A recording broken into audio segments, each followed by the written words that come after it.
everyone! Ayan, so for today's video ay magluto tayo nitong ating ulam para sa ating lunch at hanggang dinner na rin to guys.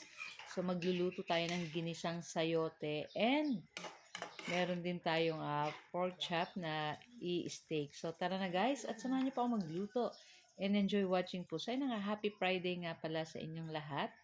At ayan na nga, so meron tayo dito guys giniling. Ayan, sangkotsahin lang natin hanggang golden brown na katulad ng ganito. Ayan, tapos lagyan nyo na lang ng konting mantika kung parang kulang, kung tingin nyo kulang pa yung mantika no, ating pork giniling. Tapos syempre ilagay na natin dyan yung ating bawang at yung ating sibuyas at igisa na natin dyan sa ating pork giniling. Ayan. Tapos syempre halu-haluin po natin iyan. Ayan. Tapos pag lumabas na yung bango ng ating bawang at sibuyas, pwede na nating ilagay dyan yung ating 2 pirasong kamatis na pig-slice lang natin ng katulad ng ganyan. Ayan.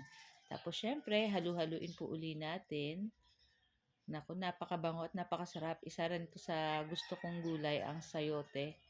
Masarap po iyan. Tapos masarap din may kapartner na pritong isda or kahit pork chop na prito, pero sa akin ang ngayon ang lulutuin ko ay pork steak para may konting sabaw-sabaw pa din. So ayan na nga at ilagay na natin dyan yung ating sayote. So gumamit lang po ako ng 3 pirasong sayote at pig-slice ko lang ng ganyan kaninipis.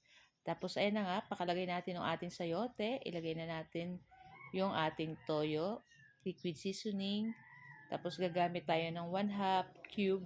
Naglagay rin akong konting sugar para pang-balance lang sa lasa. Tapos naglagay din tayo ng konting tubig and then halu-haluin lang po natin iyan.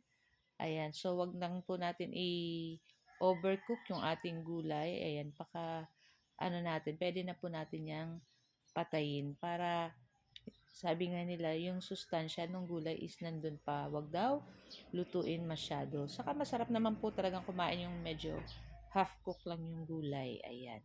So pag ganito guys, pwede na natin patayin yung ating apoy dito and itabi lang natin itong ating nilutong gulay na sayote. Tapos sa ibang kawali naman ay magluluto na tayo, mag-ready na tayo ng ating lulutuin na pork chop steak. Ayan. So, kayo po ba guys, ano po ang inyong ulam today? Ayan. Minsan po talaga ay mahirap mag-isip ng mga uulamin, kaya naman talagang dapat ano pa lang, naka-ready na yung kung alam mo na kung ano yung lulutuin. Siyempre, yung lulutuin natin, yung mga kinakain at yung mga gusto ng ating pamilya, ng ating mga anak.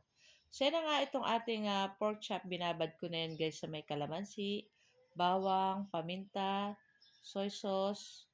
Ayan. Tapos, ayan. Ilagay lang natin dyan sa ating kawali at lagyan natin ng tubig. Siyempre, papalambutin pa po natin iyan.